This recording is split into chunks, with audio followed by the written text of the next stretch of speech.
Will you please give your brief introduction? Yes, sir. Sir, good afternoon. My name is Harshita Gautam. I was born and raised in Delhi. I completed my schooling from Delhi itself. Following that, I did my graduation in economics honors from Shri Ram College of Commerce, University of Delhi, and completed that in 2018. After that, I did my bachelor's in law from Campus Law Center, University of Delhi, and completed that in 2021. Since then, I've dedicated myself to preparing for Delhi Judicial Services examination. Thank you, sir. Okay. This is your second attempt Yes, sir. for BGS. Any other also you have applied for? No, sir. Okay. So, are you enrolled with bar also? Yes, sir. In 2021 itself. So, you have not taken any option for doing some practice and gather some experience? Sir, primarily I have focused on preparing for the exams, but after giving my mains in April 2024, I briefly accompanied a friend, but only for a month to get some practical insight. After that, I couldn't continue. Mhm. No, during your LLB also, you must have done your Inter- internship somewhere. yes, sir. Sir, during LLB, I did internships across different fields. Okay. So, what makes you to become a judicial officer? Sir, since a very young age, it was my dream to become a judicial officer. Growing up in a family of public servants, also, I was motivated to become one myself. Further, sir, during my law school, I thoroughly enjoyed studying law. And after interning across different fields, my resolve to become a judicial officer grew. Sir, to capture my desire to become a judicial officer, I would like to quote a line that I recently came across by an American novelist. It says that if something burns your soul with desire and purpose, then it is your solemn duty to be reduced to ashes by it. So these two lines capture my true desire to become a judicial officer. And it would be a great honor to serve the fraternity. Okay. Uh, but with the legal background and the legal knowledge, one can do wonders even in the line of advocacy also. Yes, sir. So, Certainly. do you agree or disagree with this statement? Yes, sir, certainly, sir. Even both advocates and judicial officers are quintessential part of the justice delivery system, and both play an equally important role. However, I feel that as a judicial officer, I will have more resources, a better platform, and more workforce to do the same. Okay. So, yes, sir. Yeah. You want to say something, please? Sir, further, I believe that an advocate presents the case from the side of the party, whereas a judicial officer, he listens to both the sides, he applies his own mind, does his research, and reaches a reasoned decision. So ultimately, it is the judicial officer who brings life to the letter of the law. So, sir, I would like to be involved from this side of the bench. Yes, sir. Thank you. But one thing is there, Ashita, you see, what are the facts before you in a particular case? You have to decide only on those facts. Yes, sir. And the evidences or whatsoever has been argued before you, isn't it? Yes, sir. So, scope of much of using your intellectual and things are not limited. Sir, while this statement is true to some extent, but a judicial officer is empowered in under different provisions to do his own inquiry. He's given inquisitorial powers, and time and again, the court has also motivated the judge not to be limited to only the four corners of the case presented by the advocates and to do his own research. So, yes, sir, I think while to some extent there is a limitation, but a judicial officer does have powers to go behind the party presented case. But even the advocates are court officers only, Yes, sir. as per the provisions, isn't Yes. it? Yes, sir. Okay. So, what is your area in which you are more comfortable in law? Sir, I like evidence law for its objectivity. Okay. Most of the people like evidence law much Yes. as compared to other things. Yes. So, what is the makes any evidence admissible and preliminary evidence? What is So, the difference? sorry, sir, I didn't get your. There was some. What is the difference between evidence and admissible evidence? Yes, sir. Sir, an evidence can be any oral or documentary evidence that can be used to prove a fact. However, admissible evidences, sir, are only those which can actually be presented in the court, and that is determined by if it is specifically barred by any provision of law, or if there is any bar, or they are inadmissible, such as privileged communications. Although it is an evidence, but it cannot be proven to it cannot be presented or proven in the court. So sir, that is the difference, I think. Whether a confession made before the police officer is the sufficient evidence, because even the police can sometimes take a statement with force also. Whether Yes. the same has to be uh, taken by the court, or court is independent to take the fresh statement also. Sir, regarding the first part of question as to whether the statement given before police officer can be used, sir, section 26 of the Evidence Act specifically creates a bar and makes such statement inadmissible for exactly reasons as specified by you, to create a deterrence on the police power that they can use force and compulsion, torture to extort such statements. Sir, however, court under Section 165 Evidence Act can summon witness and can ask questions even on irrelevant facts to the extent of finding proof of the relevant facts. Okay. If a person is changing his statement quite often, then whether those statements can be relied upon by the court? Sir, it does cast a doubt upon his reliability, but the court will look at which of the statements are in line with other circumstantial evidences. And then, if the statements are severable, then can rely on the statement which is in line with other circumstantial evidences. However, regarding the evidentiary value of statement of such witness, it might be low because he cannot be considered a confident, inspires confidence of the court. Nowadays, a lot of electronic gadgets are available wherein the evidences are being produced before the court. Whether all those evidences are covered under Evidence Act? If so, which section? Sir, section 60, I'm not sure, but section 65A(b) prescribe the procedure that is to be followed, a certificate that has to be given along with the such evidence to ensure that the line of custody is not broken and they are authentic. So if such certificate is given, then they can be considered admissible. So recently in the Bharatiya Sakshya Adhiniyam, specific changes have been made to make such electronic evidences, gadgets, mobile phones, emails, messages admissible. And even the procedure has been simplified. Now the party has to submit a certificate of its authenticity along with the certificate of an expert to make such electronic evidences admissible. Yes, sir.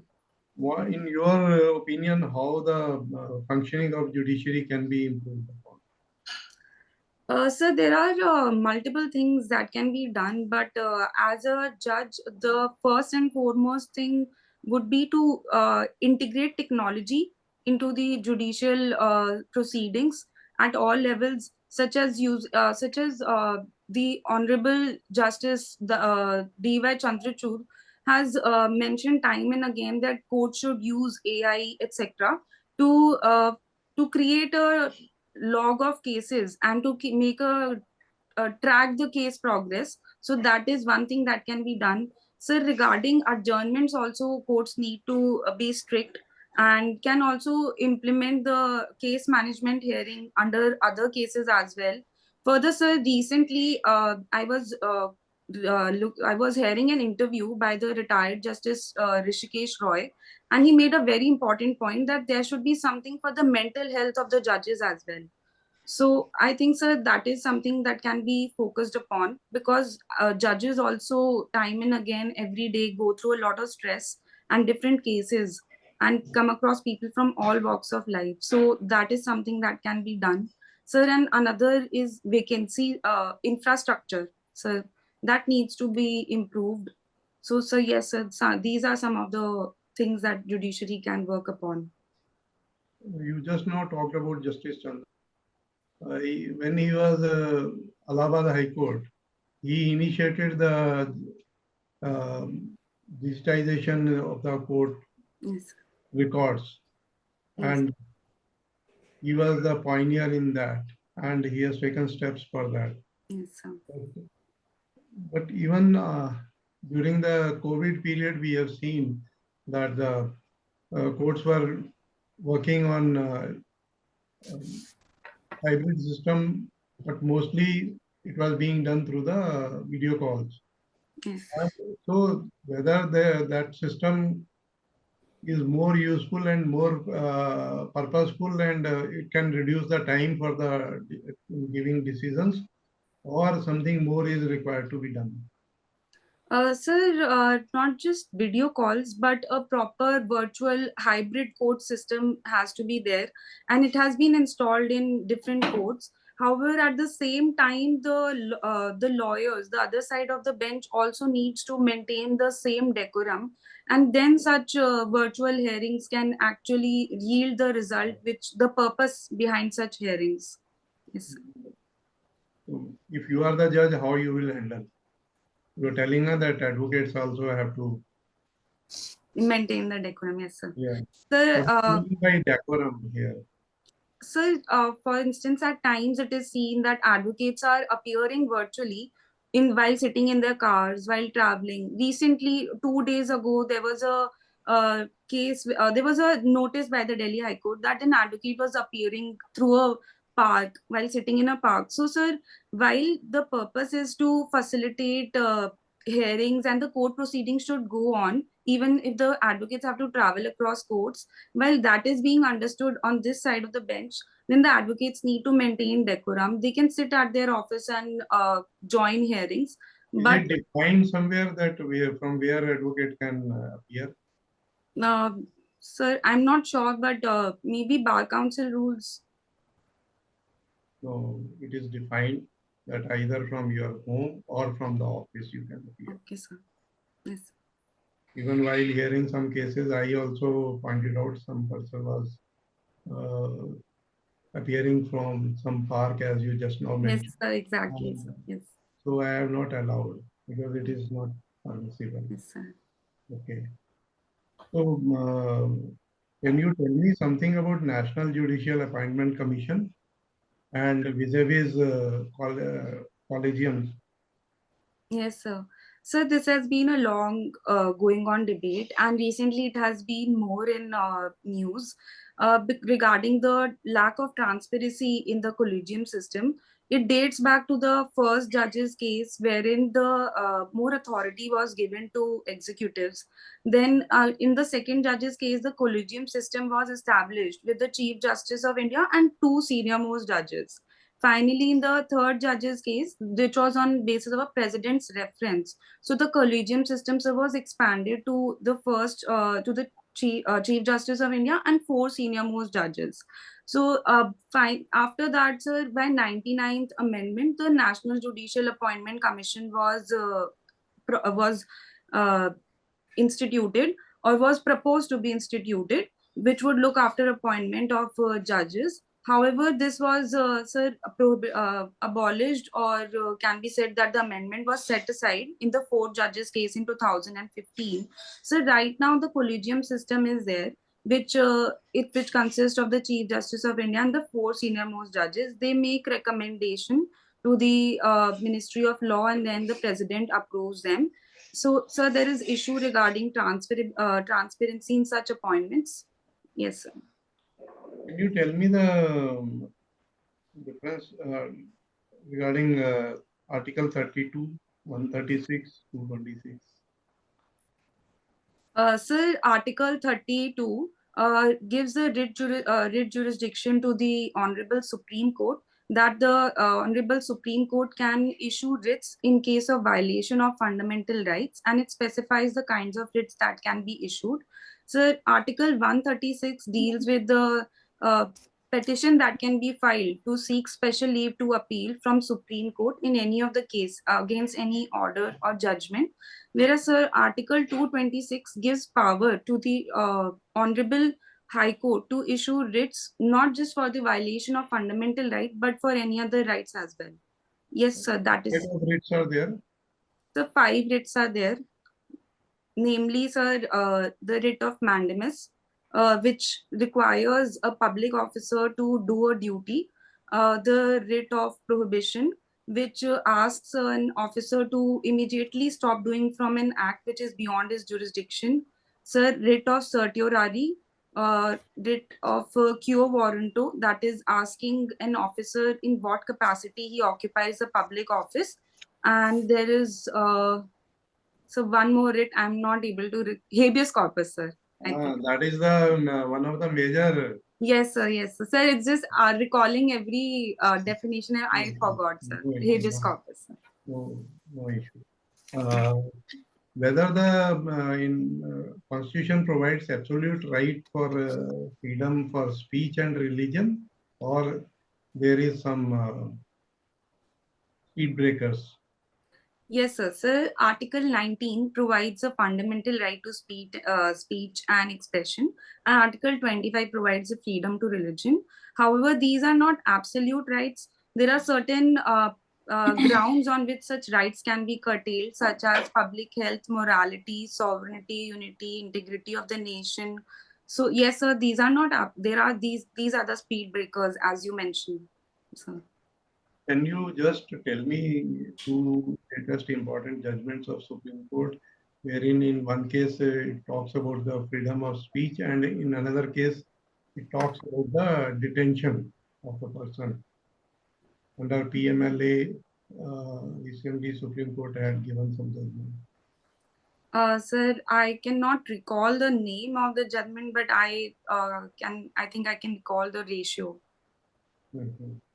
Sir, under the PMLA judgment, recently a lot of cases, a lot of arrests have been made on the offense of money laundering, and and then the powers of the officers under such act are immense. However, it results in long incarceration, where the trial may be delayed and bail is not granted because getting bail is very difficult. It is based on the twin test to get bail. However, Honorable Supreme Court has recently, in many cases, held that such delay in trial itself becomes a ground for granting bail. So this is what I can recall regarding the PMLA cases. And so regarding freedom of speech and expression, so there was a case wherein regarding Article 370, a professor made some comments on I think the Independence Day of Pakistan, and he was arrested. So the Honorable Supreme Court held that Honorable Supreme Court held that it should be taken with a pinch of salt, and there should be, even if he is only criticizing the government for its action, it does not amount to sedition, and he has freedom of speech and expression. Yes, sir. And on PVC also, Supreme Court gave recently some judgment. Sir, I remember K.S. Puttaswamy's judgment, which is most landmark. It was a 9 judges bench judgment wherein unanimously court held that under Article 21, right to life, the right to privacy is a very imminent fiber of the right to life and liberty. Such right to privacy has three facets regarding informational privacy, making own choices, and bodily autonomy. Yes, sir. Sir, since then, there have been, this has opened avenues for various Supreme Court judgments subsequently, sir. Okay. Can you tell me the separation of powers and its relevance to the Indian judiciary, doctrine of separation of powers. Yes, sir. Sir, doctrine of separation of power is one of the most important fragment of the Indian judiciary, as it gives us the very independence as well as the purity for and piousness for it is for which it is known, as there is no political interference. Sir, according to the doctrine, the constitution has provided different functions for each organ, and there are three organs, namely, sir, legislatures, executive, and judiciary, and all of them have separate functions, while each of them maintains a check and balance on the other organ, but they must function in their own domain and not transgress over the function of the other organ. Yes, sir. What is the difference between decree and order? Sir, decree is section 2 of 2 subsection 2 of CPC defines decree as a formal expression of the adjudication by court which conclusively determines the rights of the parties. Whereas, sir, an order is also formal expression, but on some issue which arises during the proceedings, and it may not conclusively determines that issue. So, sir, the most important difference is in the term conclusively determined, sir. Yes. Can the court solely rely on circumstantial evidence? Yes, sir. According to Sir Sharad B.D. Chand case, if the chain of circumstantial evidences is so complete as to leave any doubt that anyone other than the accused has committed the offense, then, sir, court can proceed on basis of the circumstantial evidences as well. Okay. This is your first attempt or second attempt? Sir, this is my second attempt, sir. What you have done your introduction regarding that, why in first attempt, where do you had some Sir, actually, your judgment? Sir, according to what I could introspect and feel, when the exam came in 2022, the last DJs that I gave, sir, I had just graduated and began my preparation. So my syllabus was not complete. And I was actually, the fault on my part was that I was not very sincere at that time. So, yes, sir, this was the problem, that I had not completed the syllabus and I lacked sincerity, sir, at that time. Now, hopefully not now. Now you are fully prepared. No? I hope so, sir. Okay. Let Madam Shivangi. Yes. Harshita, Yes, how are you feeling today? I'm feeling good. Can you tell me what do you understand by Uniform Civil Code? Ma'am, Uniform Civil Code is mentioned under Article 44 of the Constitution. I may be incorrect regarding the provision, but I think it is Article 44. It says that regarding personal laws, particularly such as related to divorce, marriage, succession, etc., there should be uniform law for everyone, all the citizens, irrespective of their religion. Yes, ma'am. What do you think is the desirability of such a law in a country which is so heterogeneous, such as India?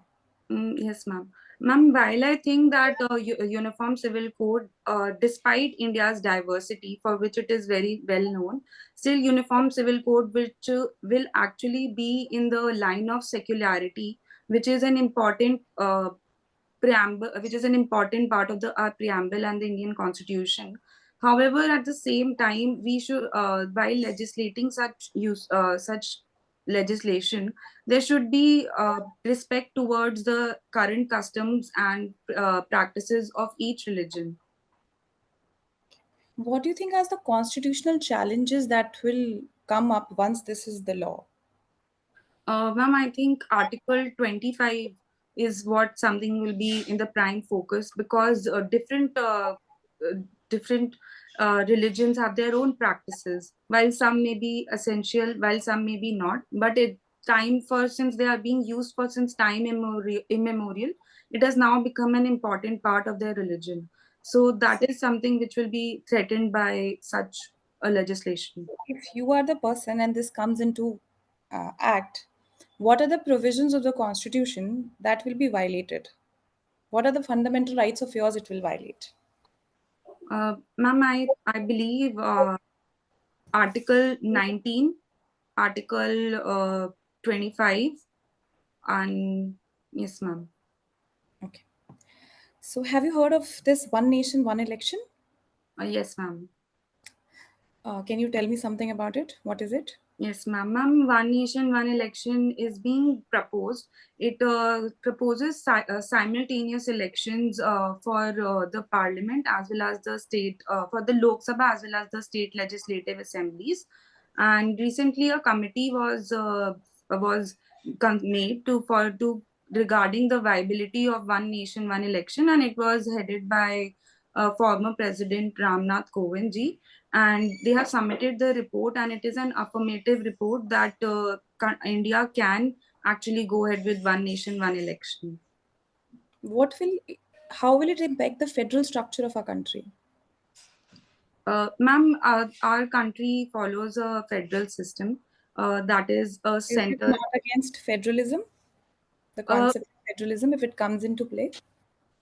Ma'am, not I'm not sure about it, but as far as I can think about it right now, ma'am, I think that it will not be exactly in violation of federalism. Rather, it will only further it, as simultaneous elections will help in many fronts, particularly economic front, as so much funds are spent on this, and in fact, on the contrary, it can actually help federalism, as there may be strong center and a strong opposition state. Okay. National, don't you think national issues will take precedence over state issues if we follow this system of election? Ma'am, it is likely, but I can't think about it right now. What is the difference between temporary injunction and permanent injunction? Ma'am, temporary injunction is granted for a period of time till the final disposal of a suit for injunction, whereas permanent injunction uh, is a relief for injunction for time immemorial, and temporary injunction is granted under CPC Order 39 on an application, whereas permanent injunction is granted under SRA on a decree on the final disposal of the suit. What about ad interim injunction? Ma'am, ad interim injunction is granted under Order 39 of CPC. While an application is filed for temporary injunction, it may also take some time for disposal, and in the meantime, some injury may continue to be caused. To prevent this, an ad interim injunction can be sought till the disposal of temporary injunction application. Okay. So while sir was asking you for questions, you said integrating AI will help judiciary. Yes, What ma'am. are your views about the videos which goes viral where the judges are lashing out at administrators? Do you think that reposes confidence or it shows the arrogance of the judiciary? Ma'am, I think recording judicial proceedings itself is an offense, and then circulating it is even more grave. If and such an video can repose a threat to the independence of judiciary as well as the integrity that it enjoys. Not, there are two issues in it. You've identified the first one. What is the other issue? I said lashing out at administrators, Yes, ma'am. judges. Ma'am, Does recent that repose faith or it shows arrogance of the judiciary?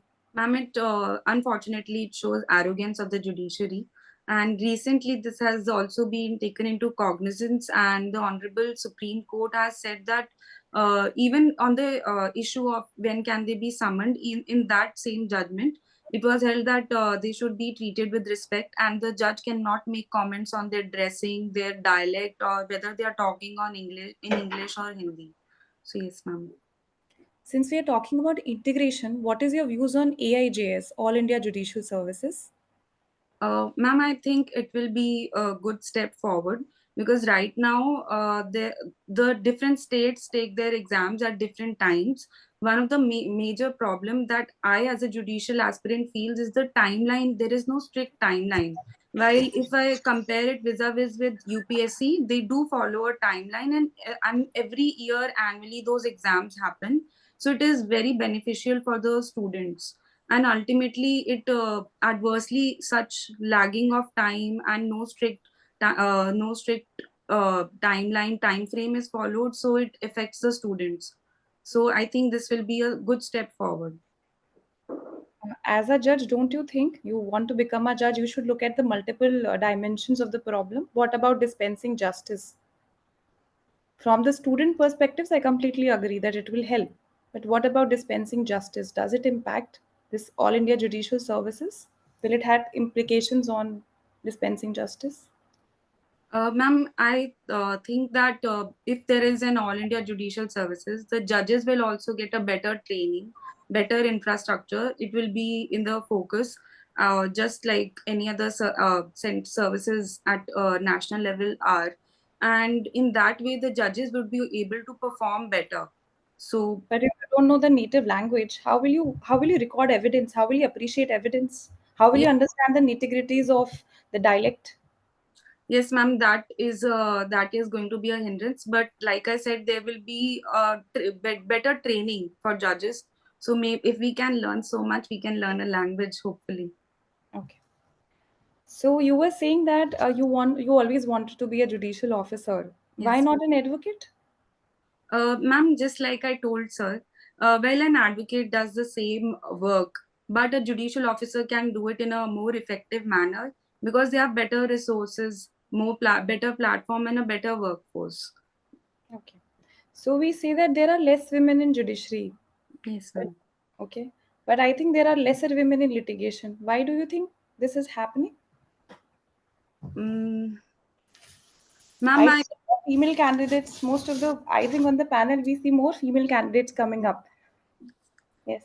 Ma'am, I believe that maybe it has something to do with the biases and the stereotypes attached to the profession of lawyers. And recently, also, the court has said that it is becoming more and more commercial.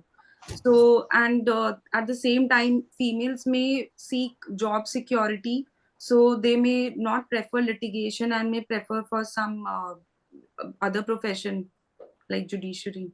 Okay. Uh, which under which provision of the Constitution a Supreme Court can do complete justice? Ma'am, Article 142 gives power to the Honorable Supreme Court to issue orders to do complete justice. What do you understand by irretrievable breakdown of marriage? Ma'am, irretrievable breakdown of marriage means when the marriage is beyond salvage, it has completely broken down both emotionally and physically, that the parties have been living together, living apart for a long time. There was a landmark judgment on it, Naveen Kohli versus Neelu Kohli.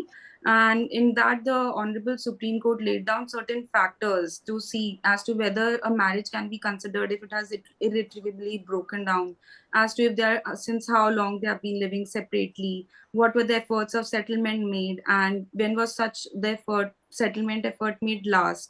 So, if the marriage has broken down irretrievably, then it is the duty of the court to declare such a defunct marriage as also de jure. Is this a ground of divorce under HMA? No, ma'am, because Hindu Marriage Act is based on protecting the sanctity of marriage. So, irretrievable breakdown of marriage is often thought of as, from the legislature's point of view, that it will give an easy way out. So, it is not provided explicitly as a ground, but often it is considered under the ground of cruelty. So currently, what is the waiting period for getting a divorce? Ma'am, after marriage, within for 1 year, they cannot file for divorce, but on any other grounds, they can file for if mutual consent divorce. They can file a petition, and then they have to wait for 6 months to 18 months to file the other petition. So I'm giving you a hypothetical situation. A scandalous and vile allegation is made against you as a judge. What is your recourse? Uh, a scandalous and Vile allegation, anything to do with your integrity, is made against you. So what is your recourse? Ma'am, I believe as a judge, I have to maintain my calm and composure. But when the integrity of the court and myself will be threatened, I will have to take a step to ensure that justice can be swift as well. In such case, I will firstly consult with my district judge and my superiors as to how I should go about it, and then I will take the adequate step, ma'am. Can you, is there any provision for that? I'm sorry, ma'am, I cannot recall right now. I'll Have read you about heard of, I'm sure you must have heard of contempt of court. it. Yes, ma'am. Okay. Does a subordinate judiciary have power for contempt? No, ma'am. Only High Court does and the Honorable Supreme You already know the answer. That is why I did not say contempt, because as in being in You have to give a judicial reference to. is okay, ma'am. Yeah, And that is the. So, what are your views on death penalty? ma'am, death penalty is there, but I think it has been rightly reserved for rarest of rare cases, because our justice system is moving towards reformative and restorative justice, while it is a step back in the clock of reform. So it must be limited to the cases to which the court time and again have laid down the factors. Yes, ma'am. Who can pass a death sentence? Ma'am, both a court of session and a high court can pass a death sentence. But if a court of session passes death sentence, then it is subject to confirmation by the Honorable High Court. Okay. What do you understand by stare decisis? Ma'am, stare decisis means that there is a binding precedent which the subordinate courts have to adhere to. Are there any exceptions to it? Mm, ma'am, I think they are, but I cannot recall right now. Okay. Why do you want to become a judicial officer? Ma'am, it is my dream to become a judicial officer Okay. since a young age. Okay. So, if a very high profile case comes to you and there is a lot of pressure, how will you going to handle that? Ma'am, with judicial integrity, and I will try not to succumb to the pressure, and see again I will seek advice from my superiors who are more learned and experienced in this regard, and I will follow that. Yes, ma'am. Are you aware of this Samay Raina controversy, which is recently? Yes. Yes. What is your opinion? How does it work according to the constitutional principles? Ma'am, I frown upon this situation honestly, because although what happened on the online platform was morally corrupt to some extent, but just a few hours ago, I was looking at the Indian Penal Code, actually trying to look for an offense that can be made out, and I couldn't come across one. So it only reflects that that executive, police, etc., can take an action swiftly when required, but they choose not to. So there are more pressing matters which require such swift action. So if they can focus upon that, it would be much better for our system. Okay, Harshita. Narinder sir, please, you can give her feedback. Our feedback regarding what you have just now gone through, and that your clarity about the subjects are there. You Yes. know the topics, but in certain cases you were, it's my suggestion to improve upon, because this is your second chance. Yeah. And I wish that it shall be the final and you shall be getting through it. Yes, sir. So just for your some betterment and improvement only, we like to give some suggestions to you, that in few cases, like I asked and even Madam asked, you were not able to tell the cases. Yes, sir. You can tell uh, in a Solution. different way, that name, you can take a minute also, you can say and think over it if you are able to recall. So, okay, otherwise you can say that, sorry, I cannot recall the name of the judgment, but crux of the judgment is this. And try to answer your questions in a short, Yes, sir. instead of, because if you say more things, uh, there are The chances that question. the Yes. questions will come. Yes. So it's better that you try to give short answers. And as far as regarding that bar and bench, madam asked you regarding the female. I was expecting that you will say that nowadays number of ladies, women are coming forward and joining both bar as well as bench in more numbers. Yes. It is that a time is not now that woman is afraid of coming to the profession, both as a bar and in bench. And regarding scandalous and wild allegations made, in a different way also you could have answered it, that if I am the judge, I will not bow down with the allegations, as honesty is the most appropriate thing for the judge, and you will, if required, you will report, you will discuss with the higher authority, session judge or and district judge, and then only whatever steps they suggest, you will be taking into account those things. And contempt of court, I am good that you mentioned that yes, it doesn't lie with the is only, that is a good. So by and large, your answers are good, but you have to little sharpen it. Yes, sir. At present, in my opinion, your performance is around 9 out of 10. So I want it to be 10 out of 10. Yes, sir. Okay? Yes, sir.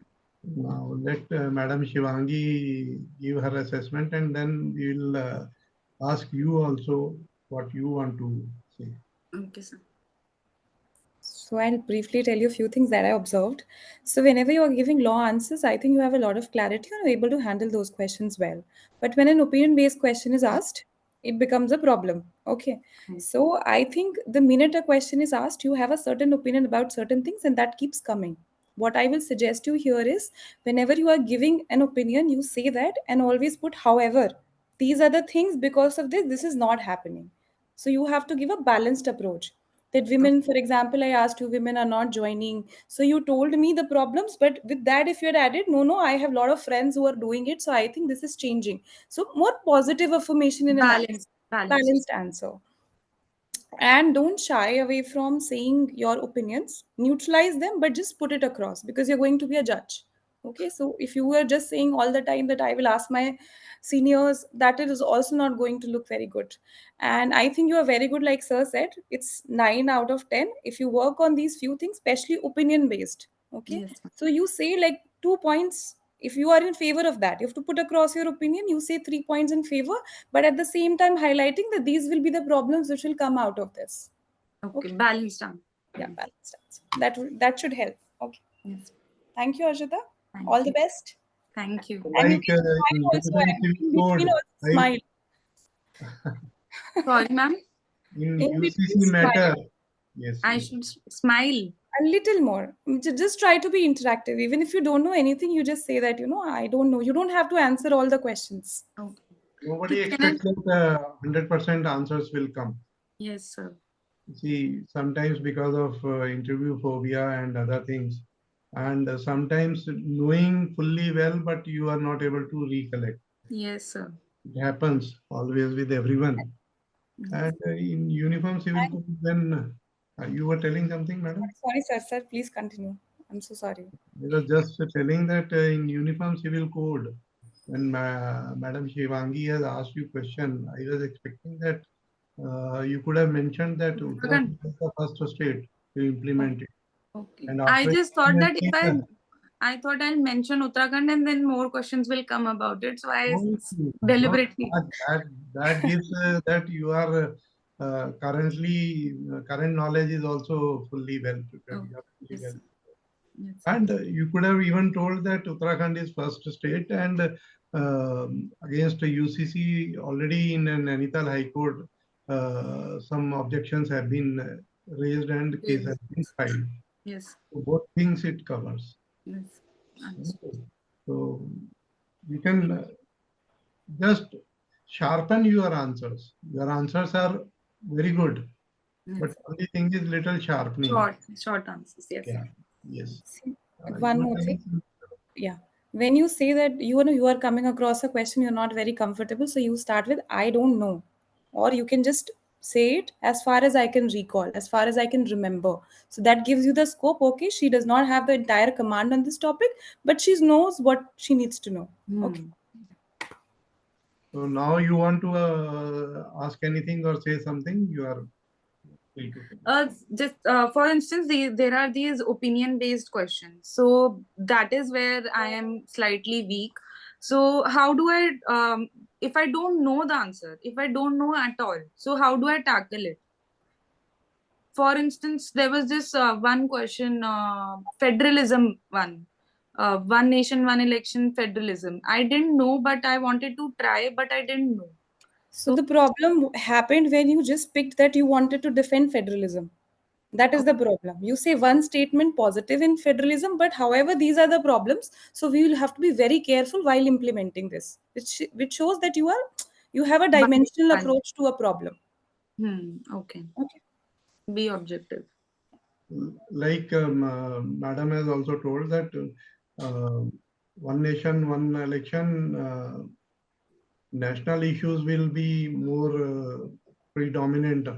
So that is why it may affect the federal, because when the state elections take place, results are of different type, and parliament election takes place, the results are different. So that, because in state elections, the local issues comes up. This you could have added, that in Yes. state elections, local issues are predominantly, so that is why it may affect.